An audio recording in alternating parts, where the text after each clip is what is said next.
Awesome, awesome. Welcome, everybody, and welcome to another episode of the Grief Let's Talk About It podcast. I am Tony Lentz, and this is going to be another daily episode. You guys know how we do. We bring episodes to you every day with some amazing guests for you guys to come in and ask questions and make comments and be a part of the conversation that we have going on.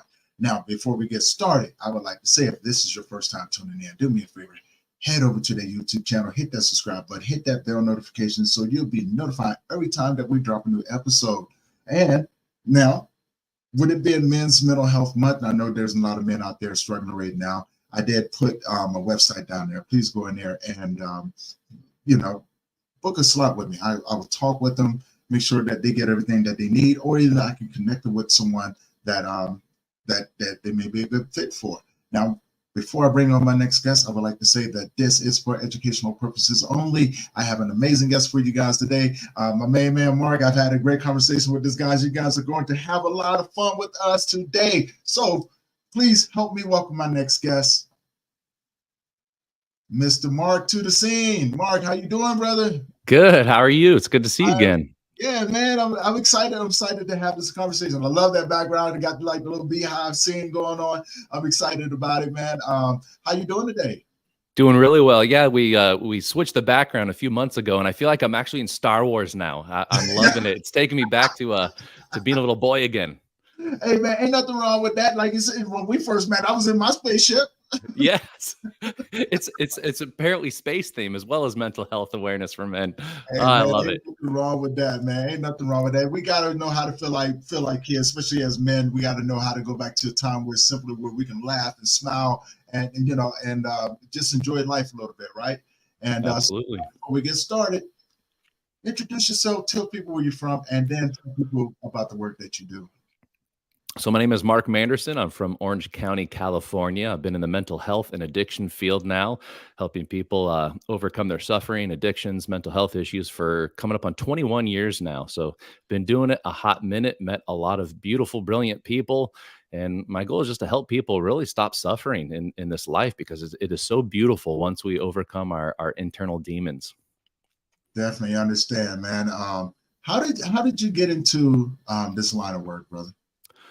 So before I knew what it meant, so I wrote a book called The Recovery Way, and it goes into depth in my book. But basically, at 8 years old, I walked in on my Aunt Odine. So she was staying with us.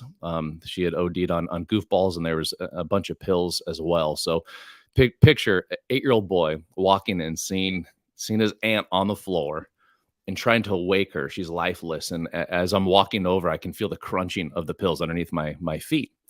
So it's one of the few memories I have at around 8 years old. I went and grabbed my mom. My mom did revive her. She survived that episode, but a few months later, she had a very similar thing happen, but she was somewhere else and did not have anybody to revive her. So at a very young age, I was introduced to drugs, but had no idea that it would lead me to this part of life. So fast forward, I don't know, maybe 20 years, 15 years later, and I was just roaming life purposeless. Didn't know what to do. I became suicidal, very depressed, and literally just kind of fell on my knees and just said, God, like what the hell?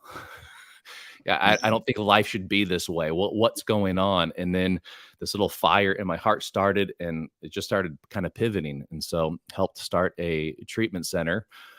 Back then, it was just helping people live sober that had finished treatment. And then as one thing led to another, we found, hey, we can really help more people. And then we eventually started doing detox. And so now we do everything from detoxification services all the way to sober living.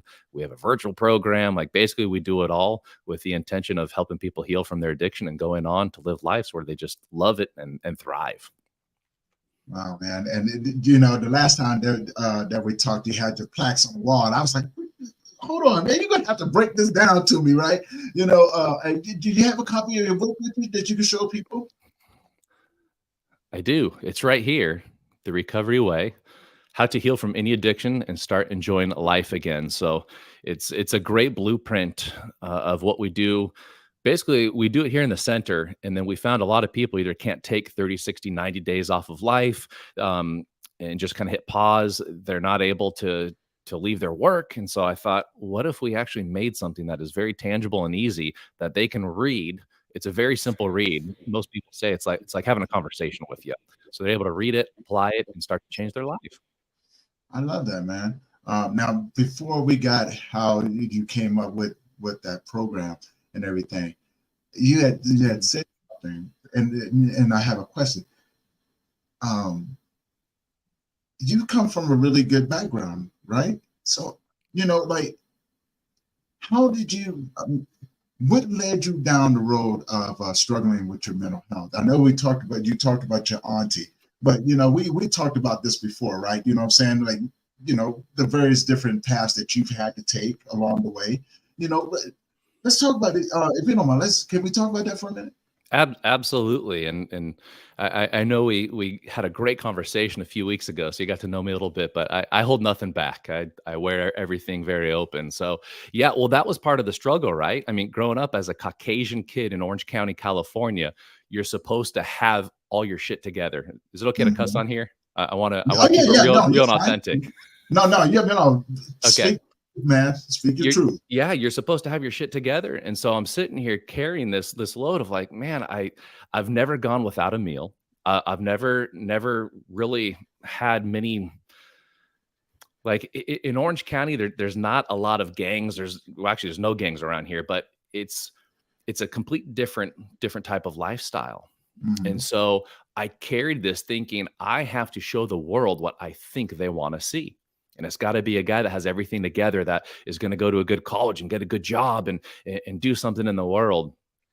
And what's interesting is I started carrying these stories that I wasn't good enough.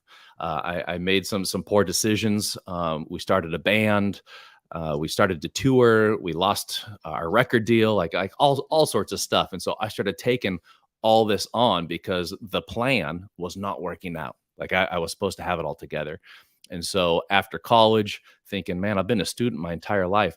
I don't know what the hell to do. Like I've been a boy my entire life. What does it take to become a man? And so my wife says it jokingly, but I was a boy like early to mid 20s, still living at my house, my parents' house.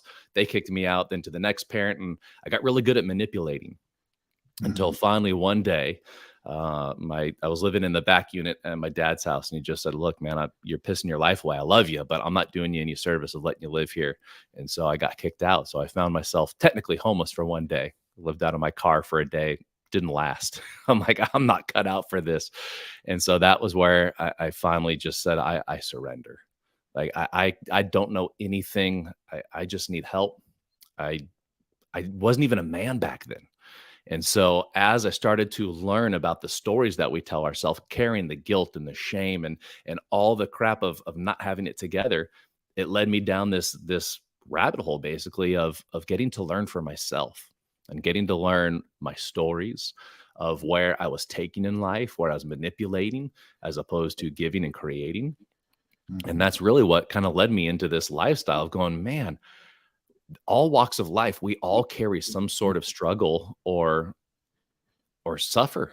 Basically, it comes down to suffering, whether, and I know what you shared with me was amazing. Of, I mean, where else can you have a former gangbanger and a college guy coming together to want to better the world? Like, I Yeah. love it when you start coming from a place of love and you actually hit your issues head on and saying, look, there's got to be a different way. And you strip it all down, you get real, you get raw, you're able to sync up with other people that under different circumstances you'd never cross paths with. And that is why I love doing these types of podcasts, is because you get to join together and actually make a bigger ripple in life to help other Right. people that normally would be like, I have no idea. Yeah, and that's what it's about, though, right? And brother, to be honest with you, I never saw this coming, right? I started off on a very simple mission. For one, I wanted to learn, right? And that's why I really got into. I wanted to learn from other men who was like myself, who had struggled. I wasn't looking to do nothing big or anything like that. Just I didn't know the impact that it would have. To be honest with you, I just was a curious guy. I wanted to learn because I knew there was the things that I was going through. I knew that I didn't know it all. And so that was like my way of saying, you know what, if I can have these conversations with people, with these other men, then I can learn, and maybe I can apply that to myself as well, right? I had started the nonprofit work, but I thought I knew it all when it came down to grief and things like that. Well, I got this over here. And what ended up happening, that journey, that process and everything, I met so many amazing people, and it still didn't dawn on me the doors that was opening. It really didn't, right? Because we all have a story. I didn't think nothing about mine. I'm nobody special. I'm a nobody, right? I want to learn so I can be a better servant in the world. And 3 years later, I'm talking with Mark, right? Like you said, we're two totally different people from two totally different backgrounds. And look at us, man, sharing something that so similar across the board now. We realize that we're not any different than one another. We just grew up on different sides of the track. Look at us, man. You know what I'm saying? The same struggles that I've gone through, you've gone through. It's very simple. And now we come up with the mission of, you know what? I want to help the next person not have to struggle the way that I did. Who maps that out?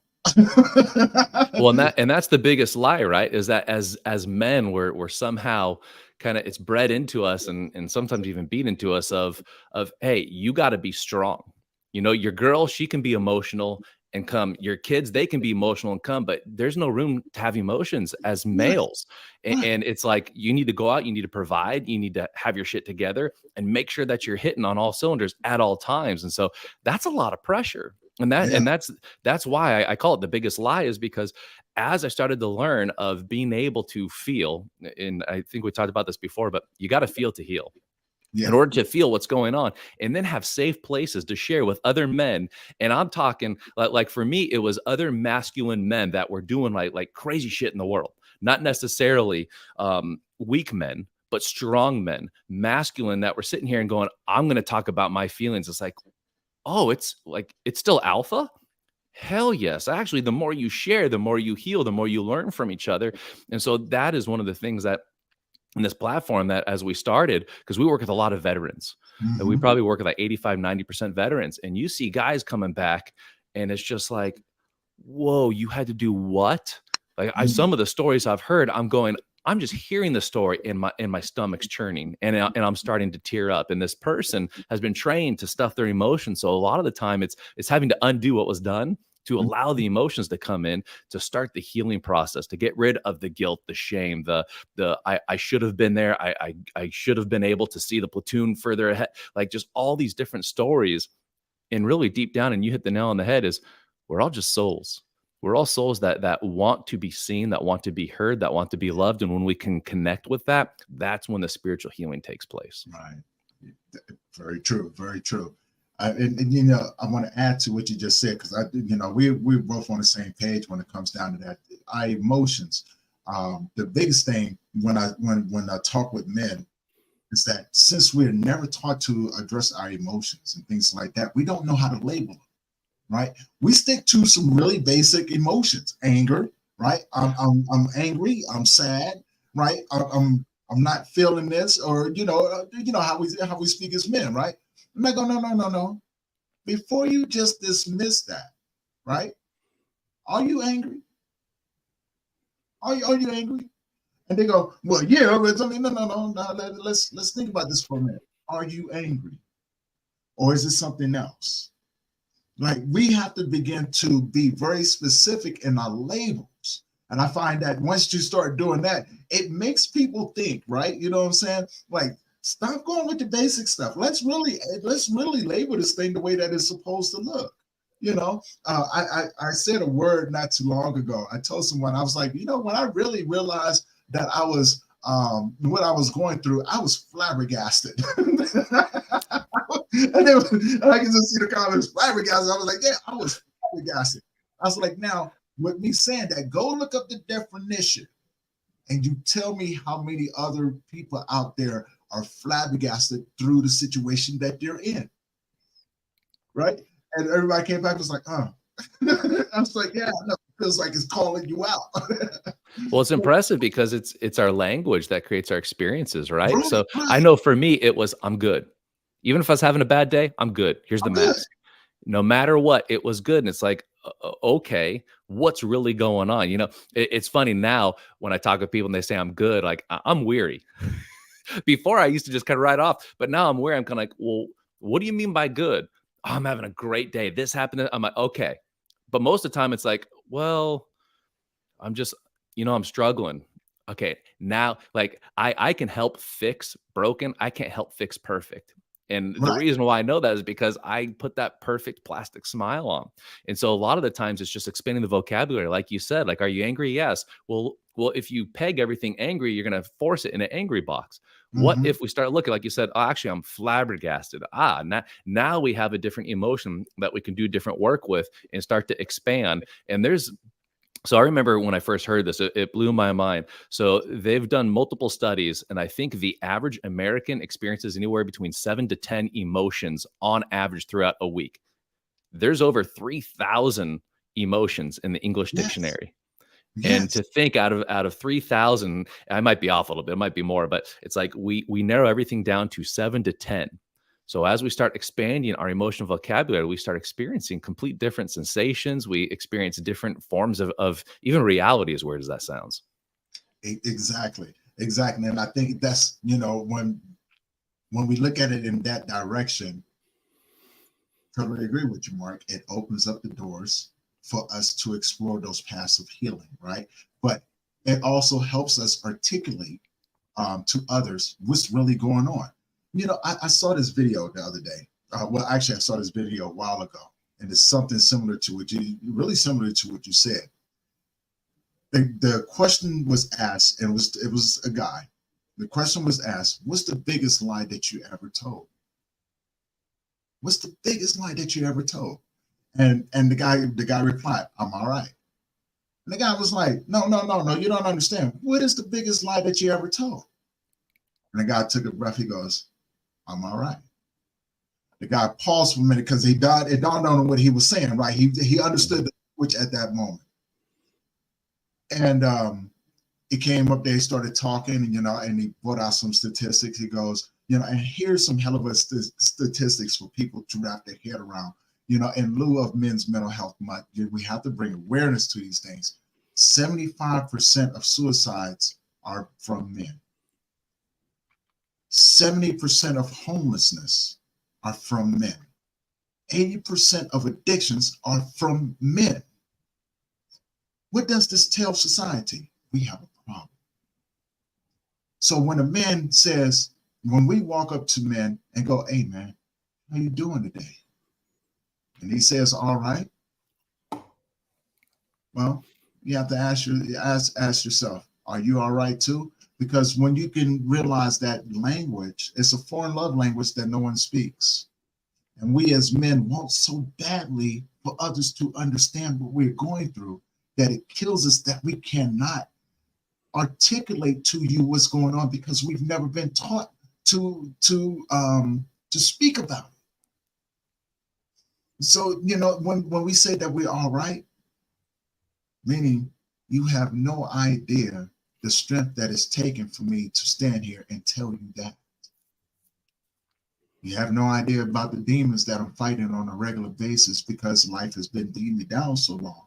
But like you said, Mark, we have to put on a fake face. We have to put on that mask because we don't want to be perceived as weak, that we are less than a provider or a protector. So we have to be able to move through life's challenges, as well as family and friends, because people expect us. They expect us to be the strong ones all the time. Yeah, and that's one of the things I always like helping people with practical advice because that's what it took for me to heal. And Right. one of the biggest things is understanding that it's through our thoughts that create our emotions, and through our emotions is what creates our actions, our calm reactions. So understanding that thoughts are transitory, so learning to acknowledge them and appreciate them as opposed to living them out. So when Mhm. we're feeling something, like before, I used to live a life unquestionable. What I mean by that is I would not question my thoughts. I took them as 100% truth. Mhm. So if I felt terrible one day, I took it as truth, as I must be terrible. This must be a terrible day. As I started investigating the thoughts, I would unknowingly attach meanings to different thoughts, and that would Mhm. create my emotions and create this reactionary lifestyle. And so, let me put it this way. I'll run people through this. Can you think of maybe some of the top highlights of your life? Maybe a sports moment where you won a championship, or maybe you were with a significant other or a kid. And so people start thinking these thoughts, and then from these thoughts, all of a sudden we start feeling good. It releases different chemicals in our brain. We say, "Fantastic." Now let's think of your worst day. Don't associate too much, but let's actually go through whether you almost died or you lost someone close. And as they start going, they go, "Gosh, I feel like crap now." Now, our reality did not change. It was just focused thoughts. So by understanding that thoughts are transitory, we can start to learn how to navigate our thought process. And by Mm. doing this, this is how we can actually expose, here's some trauma, here's some things that I still need to work through. And then as we start working through, now we can start directing the thoughts. Does this make sense? It makes perfect sense. It makes perfect sense. I want to ask a question. At any point throughout your life, was there drugs or alcohol involved in it to help, what I'm saying, that changed your thought pattern or manipulated your thought pattern throughout your journey? Yeah. So for me, because I walked down on my aunt ODing from drugs from a young age, it was like imprinted on my DNA. Don't do drugs. It takes our life, like our family. A lot of people in my family, highly addictive personalities. Mhm. So this is where I thought I could cheat the system. Be- Being a little slower than most people, I'm like, oh, I can cheat the system here. I won't use drugs. Therefore, my life is going to be even better. And so Mhm. that added to the weight of like, I don't get it. My life should be so much better. I'm not making these mistakes that you read about. And so I remember at one time, my girlfriend, wife now, but at the time we broke up and we were about to go on stage. We were playing a House of Blues here. And so I remember thinking, I'm like, you know what? I'm just going to drink the pain away. I hear how great it works.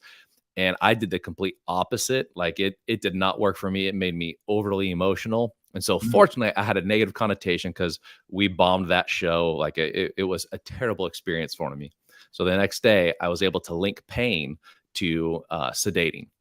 So that is where I'm able to come in and to meet people with where they are, but also understand like that is just the symptom. That is the solution for the problem, the drugs, the Mhm. alcohol. As we get to the core issue, we can start, and this is how we heal at a spiritual level. We can start to do the work down here. Once we do the work here, no longer do we look for this as a solution. Okay. Okay. So, I can definitely agree with that. I've never been into doing any drugs or anything like that. It just never made sense to me, right? I didn't have that experience of walking in on someone, but I was taught at a very early age by the so-called OGs in the hood, right?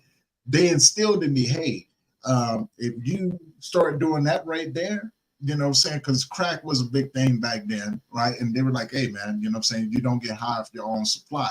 We learned these from movies like New Jack City, Boys in the Hood, etc. But the OG of them all was always New Jack City, when Nino was like, "You don't get high off your Yeah. own supply," and his brother was over there getting high off the crack, and he was like, "Oh man, this, that, and another, right?" And that's what was instilled to me. They were like, "Hey man, what I'm saying? If you become an addict, you're no good for us, and if you're no Mm. good for us, then we will kill you."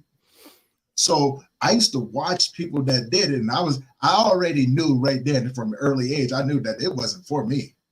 It just wasn't for me. I'm not about to do none of that. Now I did drink as I got older. What I'm saying? The first time I drank, of course, you got the worst experience in the world, right? Because you're like, oh, I don't want to deal with this headache no more, right? You know what I'm saying? You hung over for 3, 4 days. And then if you had a parent like I did, they made sure that you regretted drinking, right? You know what I'm saying? Oh, you got a headache? Get your butt up, get your ass up and go do some chores. No, I don't want to do it. No, get your ass up and go do some chores. No one told you got there and do that. So we paid for it. But I did start drinking later on in life, and it took me a long time to realize. As a matter of fact, my aha moment. I remember my son was around 4 years old.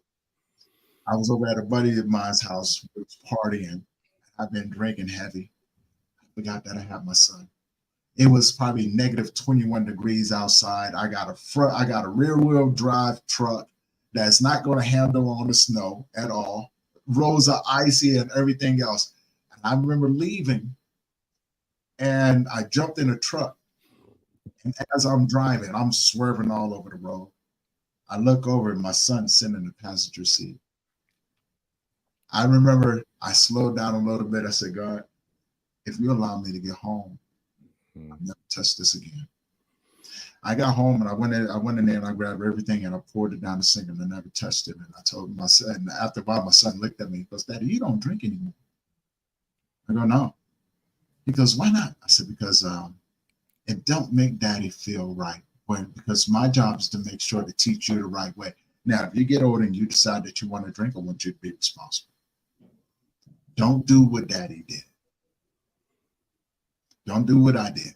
I want you to make your own decisions. And I didn't. I stopped all of that stuff. And, been growing within that ever since then. But it helps me understand that I did have a problem. Right? I had a major problem. And because I could associate the alcoholism with every downfall I ever had. Right? It was like every time I had a downfall, let's drink the pain away. I look back on it now and I'm just like, yeah, if I would have left that alone a long time ago, I probably would have been okay. But no, I didn't, I can't say that neither. I believe I lived the life that I was supposed to live. Right? And to be honest with you, Mark, I wouldn't change it for the world. Yep. Yeah, when you sink in with your purpose, we become aware everything happened the way that it needed to. Right. The way that we know this is because it didn't happen any other way. Right. So once I actually internalize that, it creates such a level of freedom. Mm-hmm. And it actually helps to change the stories of the victim mindset of different things, because different people have had different traumas. And so how we transform trauma is there's a few different steps, but one of them is we have to process to progress, meaning we actually look to make progress by processing what happened as part of our story. Not that I'm a bad person, so this happened to me, or because this happened to me, I'm a bad person. But some of the most traumatic events, and for people that share, like Oprah's one that always comes up for me, is she's been so open of her childhood trauma, but she's also attached a different meaning, saying, had that not happened, I would not be able to reach the probably hundreds of millions of people she's reached now. And so by understanding what happened to us does not define us, but it actually creates this version of us that's able to go on and find like unbelievable strength. Right, and to be able to go on. And so one of the other sayings is the wisdom is found in the wounds. And when we sit in the pit and actually learn how to process it, that's how we're able to continue to go on and have moments like this where we actually get to speak openly about some crazy stuff that a person may be in the middle of right now and saying nobody understands. Right. And then hearing something like this, they go, oh my gosh, you mean you can make it through this, and not just make it through, but actually learn how to leverage my life to begin to thrive. Right.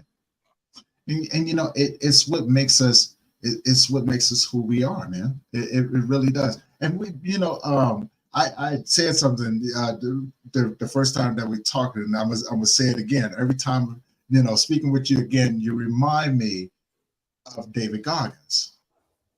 Right? You remind me of David Goggins. It's like you going through you suffered, you know what I'm saying, and you became something different through your suffering. And it's something that maybe people agree with me, maybe not. I'm totally fine. But I wanted to get your thoughts on this, right? But it's an old saying: through suffering, you become great, right? But you have to go through the suffering. You have to go through the process of the suffering in order to become a good person, because the world is built on good men. And what I mean by that, good men are made through trying times. Meaning, you know what I'm saying? In order for me to go out there and fully protect the people that I love, I had to have gone through some stuff. I had to become a different version of myself. And then I had to learn how to control it. And in today's world, they make it easy. They make it easy to be great nowadays because you have no competition out here. Not saying that we need to compete, but a little healthy competition between each other to push each other to be better is always a good thing, right? Because in reality, Men sharpen men, iron sharpens iron. Just like women will sharpen each other, men, we need to do the same thing. But it takes good men to come in there with that dull sword and go, we need to pound on this thing. And what I'm going to do is that I'm going to pound on this, and I'm going to hand you the hammer. I want you to pound on this too.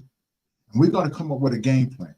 We're going to sharpen both sides, meaning that we can pour into each other. We can have that space in order for us to be able to connect in a deeper way, to where not only can we have these conversations, but we come out that much better from having these conversations, from addressing the crazy shit that we've gone through. So I'll challenge the language just a little bit, because suffering. So I'll share a quick story. This was back in early 2000. I was lucky enough to actually meet a gentleman named Dennis Brutus. Now he's less known, but he's the Caucasian that was in the cell next to Nelson Mandela. And so getting to actually hear his story about Nelson Mandela, and one of these stories is more famous, but people misdiagnose suffering with pain. Pain will happen. Suffering is optional. And what he meant by that is in an interview, someone asked Nelson, because he was in prison for 18 years, for saying, look, this is not right. We're going to help end what is being done to the people here. And because of the decisions he made, like, it's beautiful what he has done. But in this interview, they asked him, they said, what was it like suffering for 18 years? And he stopped immediately. He goes, he said, I did not suffer. I prepared. And I remember when I first heard that story, I thought, that's right. Suffering comes from the meaning we attach to the pain. And if we go into a victim mindset, then yes, life becomes suffering like crazy. It's unbearable. But when I'm able to attach a different meaning, when I'm able to, like with Nelson Mandela, the purpose of saying, I'm going to end the apartheid. Like, I can't imagine taking that on an entire freaking, not just countries, but continent, of saying what is happening is not right. And I remember, so Dennis was sharing, he said, either way, whatever happened, he won.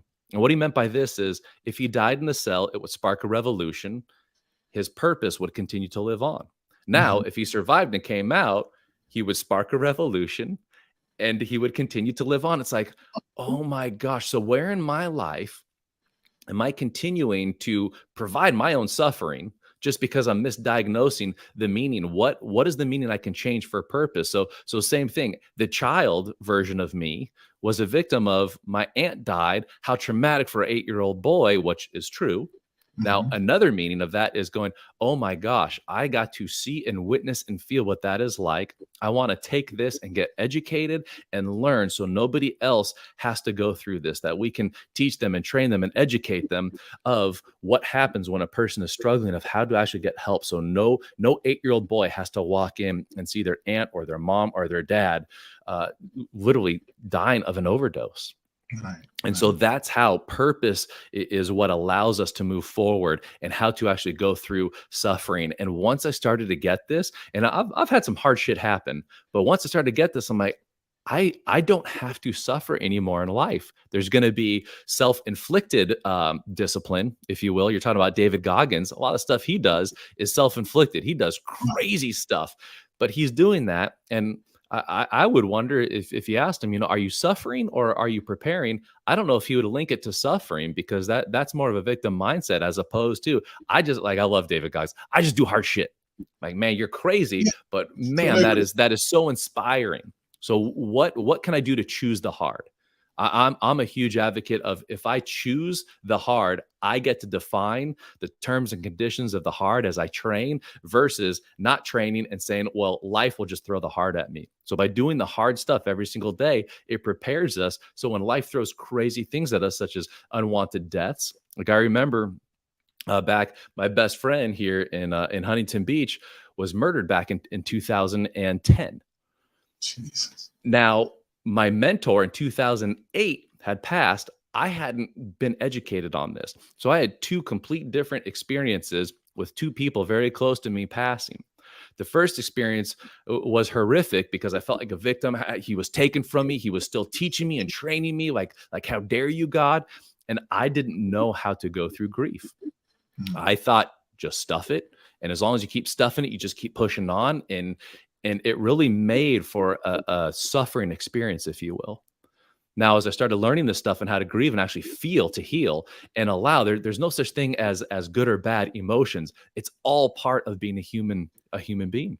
Mm. And so Okay. as I went through this, when my best friend got murdered, actually, it was I would say it was horrific finding out. But what happened is I learned how to grieve and to feel. So I remember still to this day, I'd be driving and all of a sudden the grief would hit me. And I gave myself permission to just pull over and just start wailing. And as Mm. weird as it sounds, it was this beautiful experience that actually kind of helped memorialize him within my heart of saying, my brother, you mattered to me so much. I'm glad I got to know you at the level I got to know you at. And my life is better because I knew you. Now, I miss you. And there's a beautiful selfish part that wishes you were still here. But at the Mhm. same time, I can't argue with reality. Well, I can, but then we go back to suffering. Right. And so Right. by allowing this, it was amazing because it became, and it sounds weird as I'm saying this, but it became a beautiful experience that continued to memorialize him. And I actually enjoyed the process and felt even closer to him after he was gone because of allowing myself to feel to heal. I love that because I'm right there with you, right? You know, and I totally agree. You know, you really gave me something to think about. You know, especially understanding suffering and pain. You know, what I'm saying embracing the suck, going out there and doing what sucks, right? Preparing yourself for what life throws at.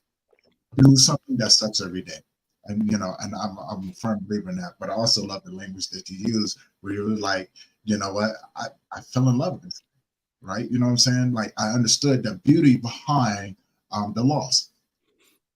And that's, you know, that's my language right there. You know what I'm saying? I love that right there because you know when you experience some losses, it can be so deep that it can take you outside of yourself. You can get lost. You can get lost in all kinds of things, right? You know what I'm saying? You can get stuck going through that turmoil. Um, and I said this to someone, and they thought I was crazy. I said, look, when it comes down to loss and grief and everything associated with it, I find it sexy. It's a sexy beast for me, right? Not everybody's going to look at it that way because grief is messy. It has no rhyme, it has no reason, it has no blueprint, and it has no direction that it's going to take you in. I view it the way that I do because I love the uncertainty of it. Mm. I love to see what's around the next corner for me. Is it going to be a memory that I can embrace, or is it going to be something that I need to heal from? Is it going to make me question everything? You know what I'm saying? In order to get the answers, is it going to challenge me? Right? These are the things that go along in my head when I'm going through that grief experience, or when I'm talking with other individuals and I hear the story about your friend being murdered, you know, and losing your mentor. You know, I can relate to the murder part. I haven't had too many mentors in my life. Grief has always been my mentor, so that's you know, I'm student of it. That's how I learned what I learned, so it's like, wow, you know, and I think to myself, like, man, you know, having a mentor must have been a great thing, right? But then it's not a sense of envious or jealous because I have a mentor as well. And you know, it's not even a sense of comparison, but it's a sense of appreciation, right? Because I can only imagine what you learn. And it's like, I wonder if we, you know, what was things that you learned at, you know, having these things, having these great opportunities. And you know, I want to touch on something. Mental health, right? Such a huge taboo thing, especially when we talk about men. You know, one of the things that before it became such a huge thing, huge topic of discussion. You mentioned mental health, people will always relate to and say, "Oh, I'm not crazy," right? Because it's an association with the word mental, right? Mental institution. I must be crazy if I'm struggling with my mental health because I may need to go to a mental institution. How did you begin to break through that terminology in order and begin to open up the doors for people to look at the stigma and say, we need to throw this bullshit out the window. Right? So what? Yeah. Well, one of the analogies I use is most men know about the gym, meaning they get the concept of if I take care of my body, if I eat healthy, if I eat nurturing food, and I go to the gym and I hit out the reps and those final 2 or 3 I can barely get up, then we start getting the size and the muscle on. Mm-hmm. Every guy gets that. Everyone who has muscles I talk with, I say, man, I could tell you work out. Oh, hell yeah, brother. You know, they start puffing up. I go, great. Now that's for your physical health. What kind of mental health exercises do you do? What do you mean? You just told me you're spending 6 days a week for an hour in the gym, which is great. And you can see the fruits of your labor. How much time are you investing in your emotional and spiritual health? And this is where we saw a huge disconnect. Most people are like, what are you talking about? And so this is where the brain is the biggest muscle. Like and when I say biggest muscle, not size wise, but it consumes the most calories. It takes the most energy to continue to go. And so when we speak of mental health, a lot of people have the negative connotation, but mental health to me is anything that I am not good with. So if I am unhappy with the situation, well, let's look at the mental health, because again, life in reality is meaning attachment. So if I argue with reality, I'm the one that gets hurt every single time. Reality doesn't care. Reality doesn't say, oh, I'm sorry. Did I offend you? Oh, let me redo this then. Reality goes, shut up. And it kind of smacks you. Yeah. And so as I learned to say, oh, I'm not going to argue with reality anymore. I'm just going to learn how to be more intentional and a little smarter with the meanings that I go ahead and attach to my situations. So, I'll go back to my aunt again. The meaning before was, oh, I'm not going to do drugs because it takes our family members and it's this really negative thing, and more of kind of the taker mentality. And then as I started processing it, I thought, oh my gosh, like my aunt unconsciously gave her life to change my life so I can go on now to help thousands and thousands. Hopefully at some point it'll be millions, but to go help other people. Like, had my aunt not given her life for that, I would not be here doing what I'm doing. So now as we start to challenge the meanings, now the mental health goes from poor me to, oh my gosh, it is my duty. It is my obligation. Now it is my responsibility to continue to move this forward and to move with purpose. Mm-hmm. I love that, because it's I learned this from being in a men's group. And this is some years and years ago when I was trying to figure out what it took to be a man, because I was never taught what a man was, right? My examples of a man was not ideal. It was ideal for the different sections in my life, right? You know what I'm saying? But it wasn't being a man. It was learning how to survive by watching other men survive in the world, right? I knew that, you know what I'm saying? Hey, these dudes are OGs. These dudes they're the ones that you don't want to see show up on your doorstep. And I knew that by watching them, I needed to emulate that in order for me to survive. And I needed to be emotionally detached from the world, my environment, people, places, and things. Right? Because I needed to be free to be able to do what I needed to do in order to survive. That's just the way that it was, or right then, right? It was part of the journey, part of the process that I had to go through. And as I began to get older and I got into this men's group, I remember the pastor, he put a diagram on our board. It was a circle. And he drew a 3-pointed triangle in it. He goes, everybody, no matter who you are, will go through 3 things on a daily basis in their life. 365 days out of the year, 7 days a week, 24 hours a day. You will either be a victim, a villain, or a superhero. It's the circle, right? But you will eventually be those in a day-to-day basis. You may run across somebody in a road rage, right? Yeah, you become the villain as soon as you start cussing them out. Now, as soon as that person gets out and you want to get into a fight, you get your butt whipped. Now you just became a victim, right? And then, you know what I'm saying, something else may happen. You may see a cat walking down in the middle of the street in the same day. And you get out, I've had a rough day, but I'm gonna make sure this cat is okay. Or you may, you know what I'm saying, you may be the superhero in someone else's story. You make you feel good about yourself. But we go through this all day long. And that's when I put it together. I said, well, what happens when you can step outside of there and realize the circle? Then you become the fourth one, which is an observer. That changes everything, because now you can begin to break the patterns. You don't have to be like, I guess in my mental health journey, I told myself, or I began to teach myself that I had a choice. I can make a choice to follow along this circle, or to see the circumstance from the 360 view, which if you look around the world, you look at everybody from the 360 view, and then inside 360 view of their lives, right? And then you can make a choice. And what I mean by that, say for instance, I run across Mark one morning. He's not having a great morning. He probably just got into an argument with his wife. Maybe got in an argument with his best friend, right? And we just run across each other at the store, and then I can see that you're mad because you're carrying yourself like you're mad. I see that, and I may just intercept you a little bit. Hey, brother, how you doing this morning? All right. I know, man. I'm out here. It's real sunny out here. I'm a crack a joke. I'm like, yeah, it's all right. I'm like, man, look, it's so daggone hot out here. I'm working on my tan.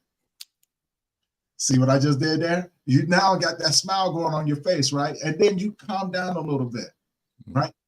And now your energy has changed. You're no longer carrying that negative energy and passing it along to people. Now we can have a decent conversation, right? Hey, man, let me buy you coffee for you. Oh, man, you don't have to do that. Not a problem, man. Not a problem, man.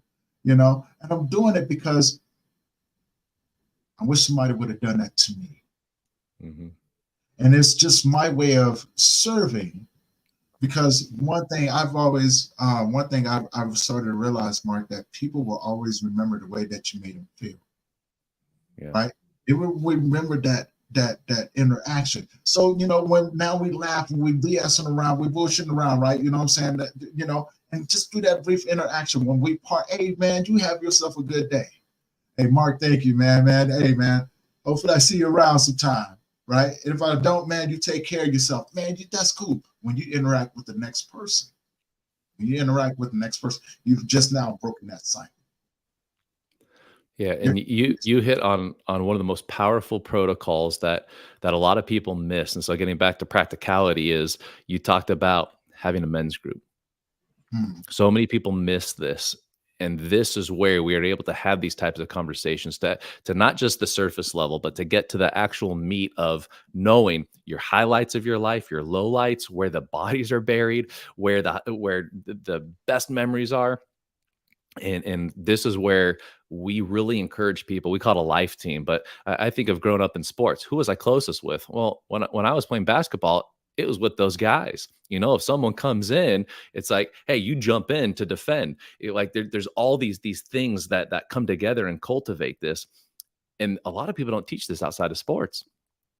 So by creating a life team, so I have two different ones. I've got a business-based one of a set of men where we cross-check each other. We meet weekly. Here's your goals. Here's what you said you're going to do. What got in the way? What are the BS stories of why you changed your commitment? And it's from a loving place. And then there's also a Christ-centered one that I belong to.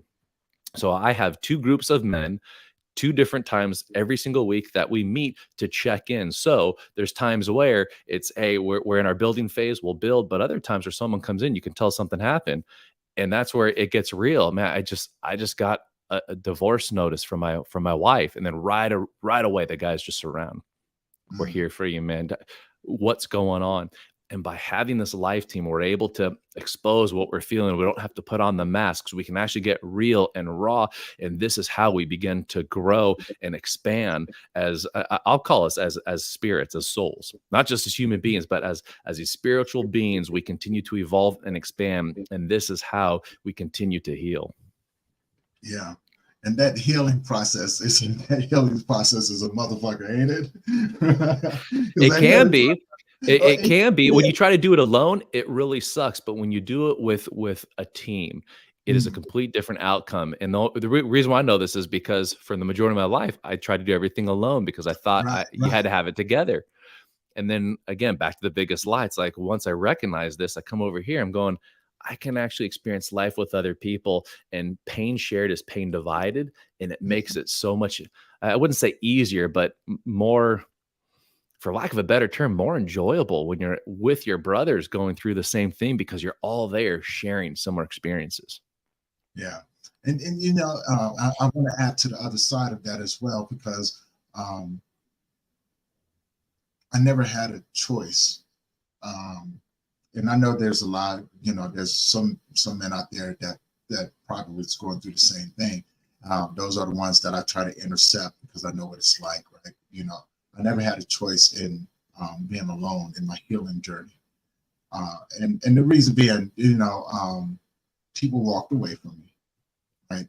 Because I was hurting. No one knew how to talk with me, and I think that was just part of the process that I had to go through, right? Um, People who walked away, they left me alone. So it was to be honest with you, Mark, I really wanted somebody to come and tell me that things were going to be okay, to help guide me, and what I'm saying, and things like that. And I didn't have that.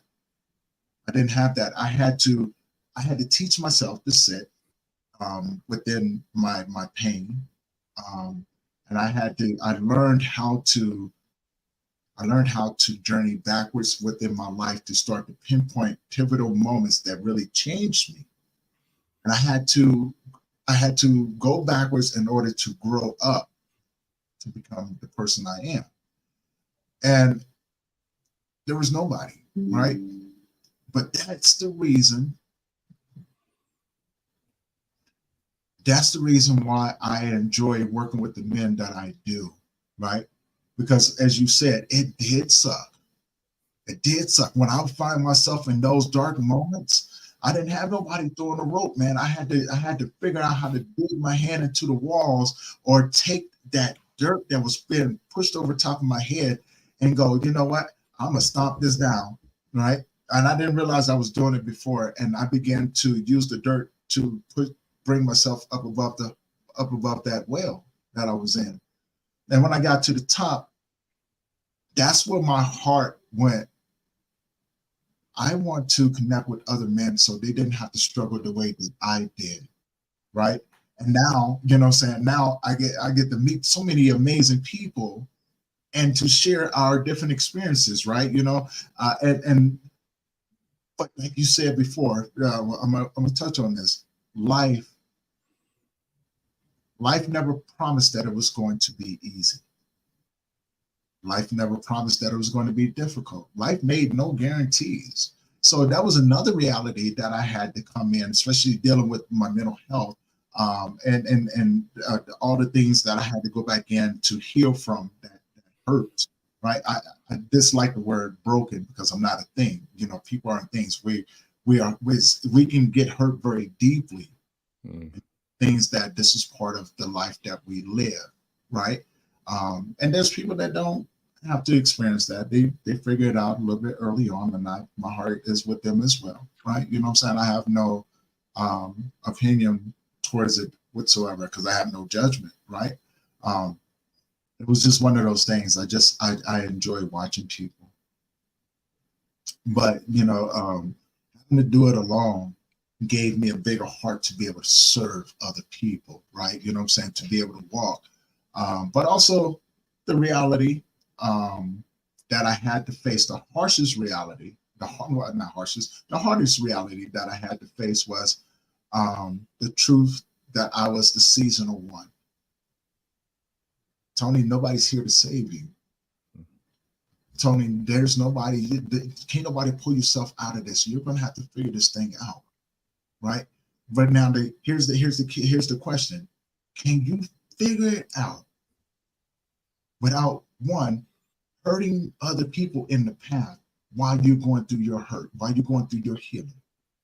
Because hurt people hurt people. Can you figure this thing out without hurting other people? And then secondly, once you figure it out, can you become a better version of yourself? That was a really great lesson to have picked up along the way. I want to get your thoughts about that before we wrap up. Well, yeah, you brought up a lot of good points. Is I have to remind myself anytime someone reacts, like you said, hurt people hurt people. We tend to personalize a lot of things that person's just doing the best they can. Right. And so that's what led to a lot of my pain was I wanted someone to come save me. And fortunately and unfortunately, there is no such thing. Because what happened to the one savior, depending on what religion people are brought up with, but the most famous savior, he was crucified. Mm-hmm. And so anytime I look to a human being of saying I need to be saved, one of two things happen. Either they fail me or I end up crucifying them.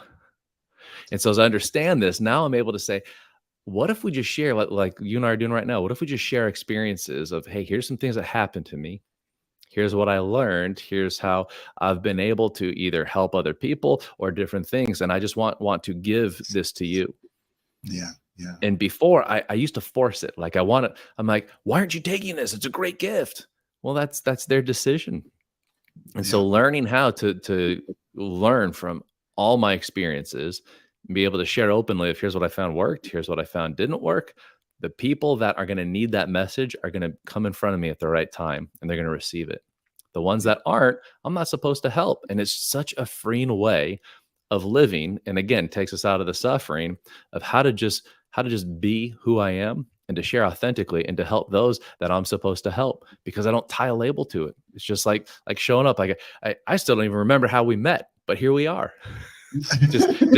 just two men just looking to help other guys that may be a little bit further behind us, may even be side by side with us. And maybe someone even ahead of us just goes, gosh, I needed to be reminded of that. Thank you.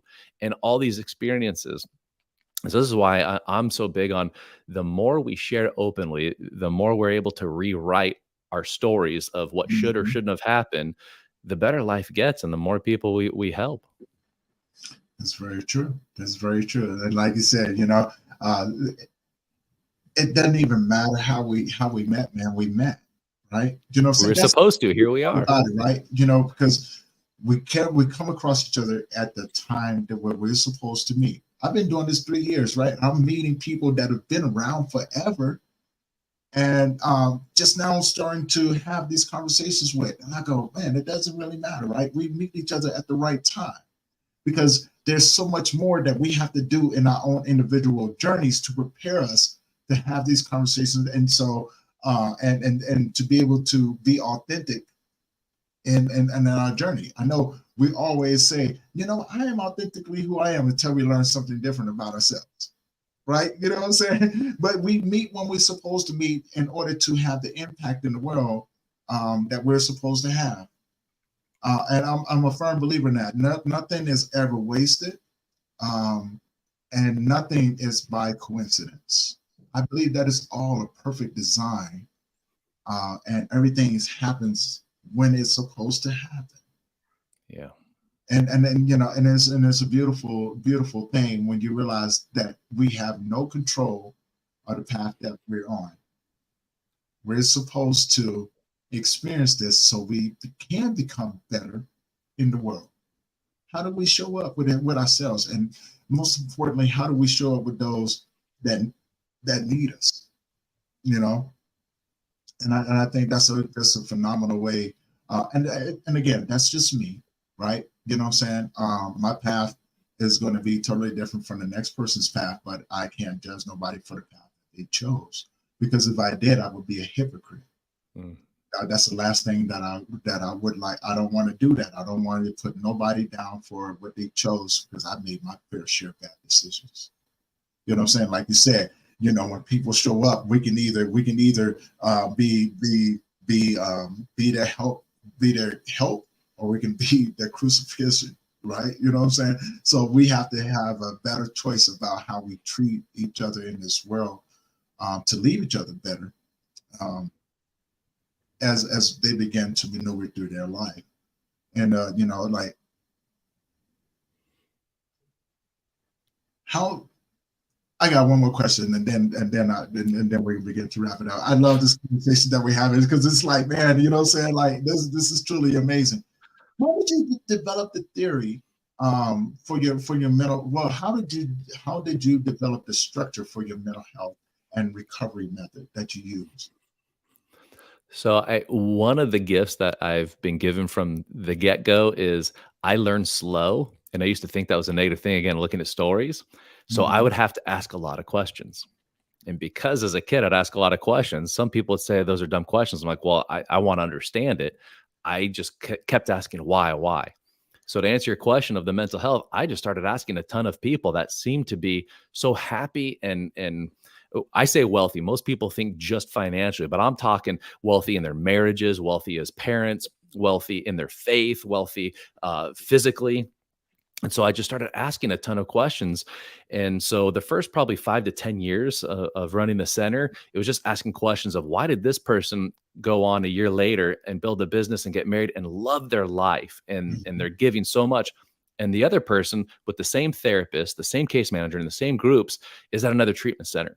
And so I would just start following up and asking why. And after thousands of individuals and just keep asking, well, what was it? That's how we came up with the 5 foundational freedoms that I go in depth in the book, but I just Yeah. started seeing patterns, and by seeing patterns of what works for individuals, what the people who are struggling did, what the people that are thriving did, and looking at that, you start seeing patterns if you ask enough people the same questions. And so it just came from not being afraid to ask why, what's working, what's not working, recognizing the patterns, and then breaking it down into just a simple framework that's very easy to follow. You plug in what it is for you in the simple framework, and then you get the results as long as you keep doing the work. Awesome, awesome. Now you're put up your book again. I want to show people you. I want to make sure people know where to find. Where can people find that book at? You can find it on Amazon or on our website, which is www.pacificshoresrecovery.com/book. Okay.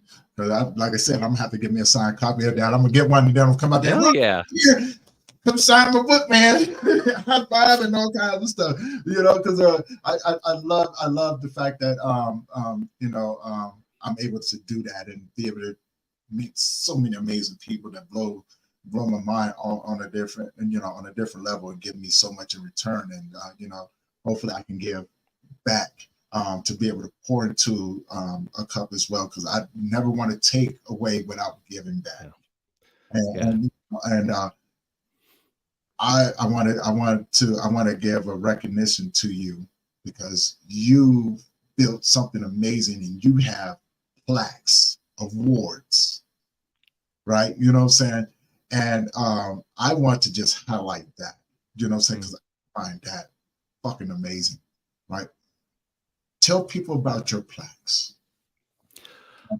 So just over the years, we've been recognized for being good at what we do, and I think the reason why is because we actually care about the individuals and the families coming through here. Each person that comes through our program, we look at them like they're our brothers or sisters, and so we really, I'll tell you, when you look to connect at a spiritual level, it changes everything, man. Mhm. So those awards just being recognized for one of the best addiction centers here locally. And the biggest award we get is we actually, this happens quite often, but I just got an email this morning from a guy who is going to be coming back and basically just kind of sharing their experience. They just took 1 year. Their life is the best it's been. They're thriving. And that to me is what it's all about, is when people come back and say, hey, because of what I learned with you guys, this is how much better my life is. And now I'm actually teaching the same thing you taught me to other people, because that's a secret. It's not this box that we're trying to keep. It's like, no. Here it is. Just like spread the word, do the work. It works. Love that, man. I definitely love that. Now, before I let you go, I've got one question for you. If you can leave the audience with something, what would you leave them with? So the first thing that pops up to my mind is Learn to observe your emotions. Mm. When I can learn to observe, I can actually have conversations and I can get to know them. Like every single emotion can actually be a really close friend. And when I observe it, I don't take the weight of it on. So one of the things that has helped me the most is like I still struggle with depression. I used to label it as bad, but once I started to observe it and have conversations with that part of me, it was amazing at the relationship that we started, and that heaviness went away. So Mhm. when I'm able to observe emotions, actually befriend them, talk with them, basically I give them a seat at the table. I Mhm. know like the fun, uh, happiness, success, all that stuff. I'm like, oh, I'll welcome to my table. Depression, anger. I'm like, whoa, whoa, whoa. But as I've learned to actually give them a seat at the table, that's all they wanted. They just wanted to say, hey man, we're a part of you. We want to be here for everything. There's days where we'll show up and we just need to be heard. And it totally changed the way that I thought and experienced it. So there's something magical about learning to observe the emotions as opposed to just thinking it's truth and putting a label that actually creates heaviness in your life. Mm. I love that. I love that. And where can people find you? Probably the easiest way is our website, which is pacificshoresrecovery.com. They can Okay. visit there and learn more about our program. The book on Amazon, you can grab a copy there. Um, we're on different social medias, but I don't know what they are. We're at a point now where we've got people that just reuse our information and just put it out. We've got a team for that, and it's beautiful. They just tell me where to go, and I just share the message and really just want to be a conduit to helping people heal. I love that, man. I love that. Mark, thank you. Thank you for being on the show today, man. I love having this conversation. I would love to do it again if ever you have time. I know you're a busy man and everything. No, I have a conversation with people and learning more. And if ever you do want to, let me know what you want to talk about, and we'll make this happen again, man. We're definitely. absolutely. I got a ton from this too. I appreciated receiving the love from you, and I want to give back to you as well as our last conversation when you opened up about your story as well. It really hit me deep, and to see everything that you've overcome and how you're leading men and actually experiencing life at such a different level. Man, you're doing some beautiful work as well, and so that's why I love doing this, because I'm connected to you, man. It's Yeah. beautiful, and I got hopefully I think I got a little bit more than you maybe. Hopefully, I was able to give more, but I feel the Man, I same think this way. again, it's a mutual thing, right? You know what I'm saying? Yeah. And that's why we do this, because this is what helps us become better in the world, to be able to show up. It's not giving more or giving, you know what I'm saying, giving more or less, man. We pour into each other's cup, right? Yep. Right? And again, it's one of those. I know the way that you made me feel, right? You know what I'm saying? You made me feel heard and validated, and what I'm saying, made me feel really good inside. And I can Mm. only pray that I can do the same in return, right? And that's all I can really ask for, right? You know what I'm saying? Because we're going to remember this conversation, and other people are going to remember this conversation. I mean, everybody's tuned in on Instagram, Facebook, LinkedIn, YouTube, Twitter, Twitch, you know what I'm saying, Rumble, and all the other platforms that are tuning in. Hopefully, guys are taking away from this. Reach out to Mark. Go and check out the book, especially a lot of great information. If you enjoyed this conversation, but do me a favor, if you did make it this far and you enjoy these conversations, do me a favor, head over to my YouTube channel, hit that subscribe button, hit that bell notification so you'll be notified every time that we drop a new episode. But now, if you know anyone who can benefit from the conversations that we have, please share this with them. Help us get the word out there, and help us make a difference in how we show up in each other's lives in this world.